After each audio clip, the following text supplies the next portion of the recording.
Equipo, hola, hoy vamos a hablar de nutrición y ciclo y pues este es mi tema favorito, así que lo voy a partir yo creo que en 2 o en 3 videos para que sea más fácil de entender. Entonces, hoy vamos a hablar de que la nutrición no es solamente lo que te comes y no es solamente calorías, es cómo lo absorbes, cómo lo digieres y cómo lo estás eliminando. Lo que comes, cómo lo masticas y cómo tu cuerpo lo procesa impacta directamente tu energía, tu ciclo, claramente, pero también tu salud en el largo plazo. Entonces, iniciemos por el principio. Absorción y digestión. La digestión empieza en la boca. Entonces, ¿cómo estás masticando? Primera pregunta del día, cierra tus ojos. ¿Cuántas veces masticas antes de pasar tu comida? Te quiero decir que el óptimo es 40 veces. Yo sé, 40 veces es un montón. 40 veces es lo que deberías masticar. ¿Para qué? Para activar tus enzimas que luego se encargarán de ayudarte a procesar mejor lo que te estás comiendo. Yo sé que 40 es un número alto. Entonces, nuevamente acá, ¿cómo lo implementamos de una forma rápida y real? Cada vez que mastiques, antes de pasar, di una masticada más y luego me lo paso. Y así te vas, digamos que acostumbrando a masticar más y más y más y más. Y esto uno diría, pero no, no pasa nada, yo toda la vida he comido así, me lo paso, mi cuerpo hace el resto del proceso. No. O sea, sí, tu cuerpo te puede ayudar, pero muchas veces el no masticar bien es el origen número uno de algo que se conoce como intestino permeable o leaky gut, y habla de que están entrando a nuestro torrente sanguíneo, digamos que partículas más grandes de lo normal, esta es una ultra simplificación del término, y nuestro sistema inmunológico se está activando de una forma exacerbada justo porque no reconoce estas partículas. Esto también pasa digamos, por comer muchas cosas que son sintéticas, pero en principio el no masticar le está, digamos que colaborando a tu sistema a generar luego como una reacción excesiva. Entonces, nuevamente, mastica más, sé mucho más consciente de masticar. Obviamente, cuando comas, trata de no comer de afán y trata de dedicarle el tiempo, digamos, a comer y a no estar haciendo 20 cosas mientras que comes. Y yo ahí me declaro culpable también, pero pues nuevamente, la invitación es a que el autoestudio y a que entre todas lo hagamos de una mejor forma. Lo segundo importante para el tema de absorción y digestión es el ácido estomacal.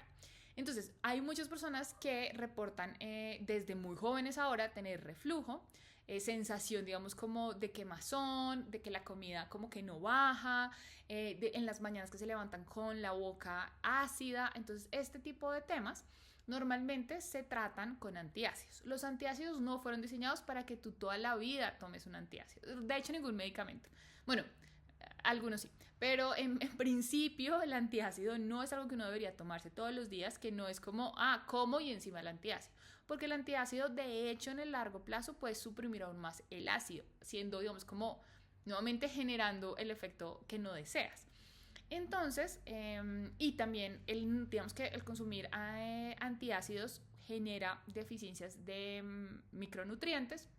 Esto también hay diferentes estudios, pero en principio llévatelo. Digamos que un antiácido, si lo tienes que utilizar en este momento, es una solución puntual para un tema puntual que necesitas tratar de una forma diferente. ¿Cómo tratas tu ácido estomacal de una forma diferente? Por ejemplo, el vinagre de manzana es una excelente herramienta. Y cómo se consume una cucharita digerida en medio vaso de agua al menos, ojalá un vaso de agua si te lo tomas, y si no en la vinagreta, la ensalada por ejemplo te lo puedes tomar, y el vinagre ayuda un montón, tiene un componente específico que ayuda para el ácido estomacal. Yo por ejemplo todas las mañanas tomo agua caliente con limón, sal para la hidratación y menos de media cucharita de vinagre de manzana, entonces lo puedes incorporar tú también. Lo segundo para la absorción es la microbiota intestinal. Y este tema, pues a mí, en alguno de mis trabajos yo trabajé, digamos que de cercana al mundo de los probióticos, y es fascinante. O sea, si bien uno pensaría que a través de la dieta, digamos que ya estás adquiriendo muchas cosas y que es suficiente, yo te diría que en este es uno de los espacios en los que yo veo que la suplementación es muy eficaz y que en verdad puede ayudarte un montón. Entonces, si bien yo voto por el tema natural y demás, sí creo profundamente que hay muchos suplementos que te pueden ayudar un montón y que desafortunadamente nuestra dieta actual no nos permite tener todo lo que necesitamos. Y el caso de, los microbiota, de la microbiota y de los probióticos en específico, o sea, si te puedes suplementar con probióticos, es una invitación para que lo hagas porque es muy eficaz. Y porque muchas veces, digamos que de este lado del mundo, lo que nosotros comemos de fermentados es yogur y kefir, que ahora está de moda, kefir de pronto lo consumes, y en realidad son muy parecidas las cepas, digamos, las que tenemos y las que consumimos. Entonces no generamos, digamos, que diversidad. Obviamente la diversidad también se genera de todas las bacterias que hay en los alimentos y demás.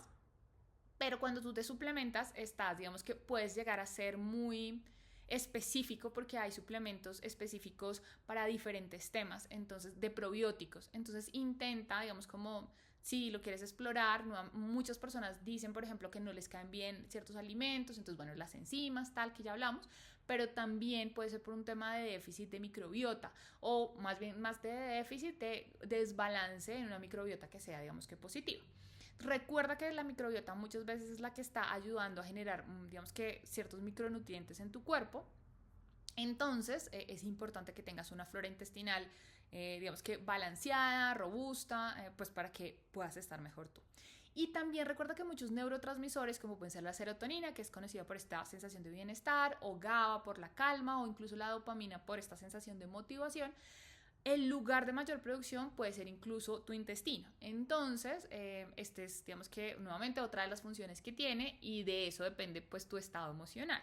Así que, nuevamente, probióticos muy importante en este caso.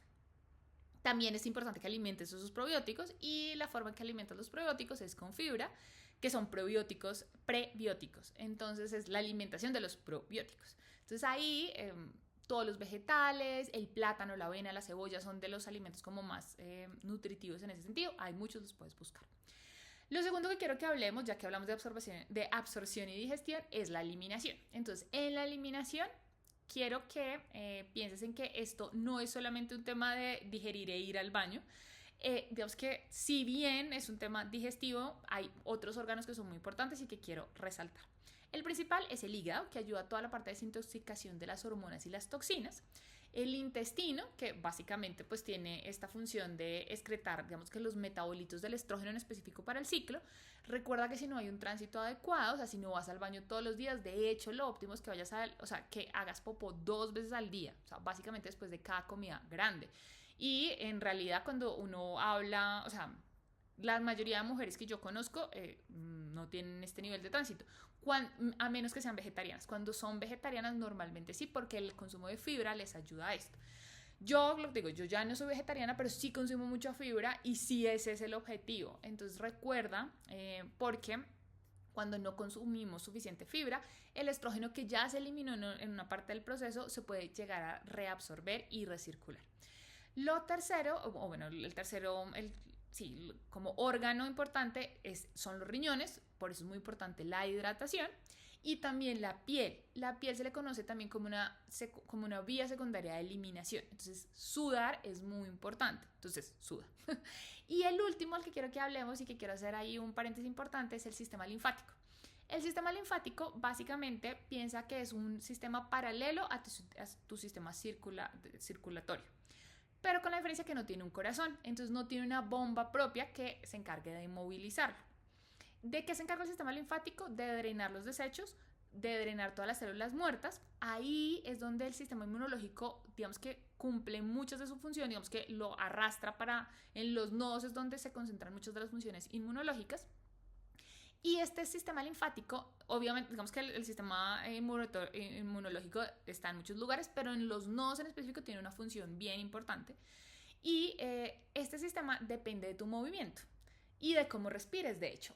La respiración tiene un efecto impresionante en que se mueva la linfa, y lo mismo el movimiento. Por eso, digamos, a mí me encanta yoga, porque yoga justo reúne estas dos cosas. Con esa respiración profunda y las torsiones, por ejemplo, estás estimulando el movimiento linfático de una forma que ningún otro deporte lo puede hacer, porque en ningún otro deporte se hace este énfasis en estos momentos de torsión y respiración al mismo tiempo. Entonces, es importante que lo explores. O, por ejemplo, el cepillado en seco, que ahora también está súper de moda, es en verdad muy efectivo.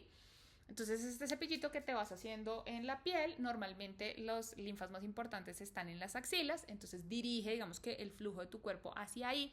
hacia este lugar. Hay diferentes metodologías. La que más estudiada desde una perspectiva, por ejemplo, de cáncer, es que se debe hacer, por ejemplo, si quieres ir a esta linfa, lo que haces es que inicias cerca, entonces vas corriendo, empiezas con el cepillito a hacerte así, así, así, así, luego pasas al codo, luego brazo, pues, no se me olvidó esta parte del cuerpo, y luego en las manos, y en las manos, ahora de regreso hasta la linfa. Y mismo proceso con la otra mano, mismo proceso desde las piernas, entonces en las piernas lo llevas a la ingle y empiezas en la pierna, en la parte de arriba de las piernas, vas a las rodillas, bajas, digamos que das los pies y de los pies nuevamente hasta las ingles, luego en el abdomen intentas ir subiendo y dirigir a estos que son los nodos principales.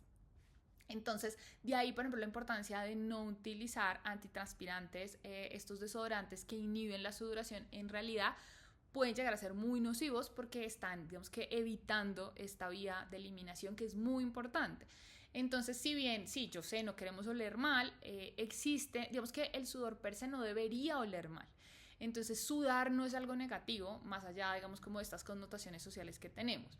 Eh, Ahí digamos que ya entró a mucha profundidad, pero lo importante que sepas es que el movimiento de tu sistema linfático es muy importante, entonces si puedes hacer alguno de estos movimientos, si te interesa el tema del cepillado lo puedes hacer, entonces recuerda eso, con movimiento o incluso los masajes linfáticos también son súper eficaces. Si definitivamente no quieres hacer nada de esto y prefieres digamos que pagarle a alguien un masaje linfático, espectacular. Entonces, ¿qué pasa cuando no estamos eliminando correctamente? Recuerda lo más típico, digamos, otra vez, para el caso del ciclo, para la vida pueden pasar muchas cosas, pero para el ciclo es que se puede generar la dominancia estrogénica, que es el origen de muchos de los diagnósticos. Entonces, nuevamente, no queremos entrar a ese lugar y por eso es importante que puedas mover tu sistema linfático. El otro punto, digamos que para que terminemos el video de hoy, quiero que antes de hablar de qué alimento es bueno en cada fase, hablemos del azúcar como el principal estresor físico de tu cuerpo y cómo gestionarlo mejor. Entonces, el azúcar, o más bien la glucosa en sangre, o los picos en sangre es lo que le genera un daño a tu sistema. Entonces, lo que tienes que, tu objetivo es minimizar los picos. Tu objetivo es que sea olas y no picos de glucosa. Entonces, ¿cómo haces eso? Con una alimentación adecuada. ¿Cómo? Con vegetales, con fibra, con buenas proteínas, con grasas saludables, lo típico. O sea, acá no nos estamos inventando nada. ¿Qué es importante, por ejemplo, que recuerdes? Que el orden de los alimentos sí afecta al resultado. Entonces, inicia con los vegetales, con la proteína, con las grasas y de último es el carbohidrato. No significa que entonces el arroz se quedó solo hasta el final de la comida y te lo comes solo. No, puedes empezar a comer un par de bocados de proteína de vegetales y luego ya comenzar con el arroz y mezclarlo todo, pues. Pero sí, tener esa conciencia hace que, por ejemplo, esa es la razón por la que las ensaladas en una entrada, digamos que en un restaurante, te dan ensalada, digamos, al inicio. O sea, existe una lógica en eso. Entonces, intentar como, nuevamente, promover un orden adecuado para que los carbohidratos, en especial los carbohidratos simples, el arroz, la pasta, el pan, no estén solos. No te comas una galleta sola. En realidad, eso genera un pico de glucosa muy fuerte en tu cuerpo y tu cuerpo, digamos que empieza a gestionar muchas cosas para poder gestionar ese azúcar. Entonces, sé cuidadosa con eso. Si vas a comer postre después del almuerzo, ya te lo había dicho, pero es como el momento ideal. ¿Qué es importante? El entrar en ayunos largos. Para las mujeres, nosotras no deberíamos pasar más de 4 horas sin comer. Entonces también considéralo. Y ahí el paréntesis, tal vez lo último que te digo por hoy, es la diferencia entre el ayuno intermitente y la restricción digamos, de alimentación por horarios. Entonces el ayuno intermitente yo sé que está muy de moda, sí tiene un par de estudios, existe un beneficio médico para ciertas enfermedades, siempre que tenga un seguimiento específico, es un tema puntual, no es algo que se hace para toda la vida. Y yo sé que muchas mujeres dicen, no, pero a mí me cae súper bien, y tiene mucho más que ver con que no estamos digeriendo bien, a que en realidad el ayuno esté generando un impacto positivo. Es porque no tenías una buena digestión y entonces son menos horas de molestia, pero eso no significa que sea bueno. Entonces, más bien te invito a el concepto de la restricción horaria, que básicamente habla de comer más temprano, o sea, siempre desayunar, en especial si vas a hacer deporte, por favor no te saltes el desayuno. En realidad uno debería comer de 30 a 60 minutos después de levantarse, Entonces, tenlo en cuenta. Y con la restricción, digamos, de horario, la idea es que nunca te lleves a más de 12, máximo 14 horas, y de esas 14 horas solamente en la fase ovulatoria. De resto, en el resto del ciclo, intenta en verdad 12 horas es lo máximo que deberías pasar en ayuno si estás durmiendo. En el día no deberían ser más de 4 horas. Todo esto te va a ayudar a gestionar mejor esa glucosa y a minimizar el impacto que tiene la glucosa como un generador de cortisol, un estresante del cuerpo. Por hoy dejemos así, espero que te pueda servir y más adelante en un próximo video vamos a hablar de qué comer en cada fase para optimizar cada una de esas fases y ayudarle a tu cuerpo a estar mejor.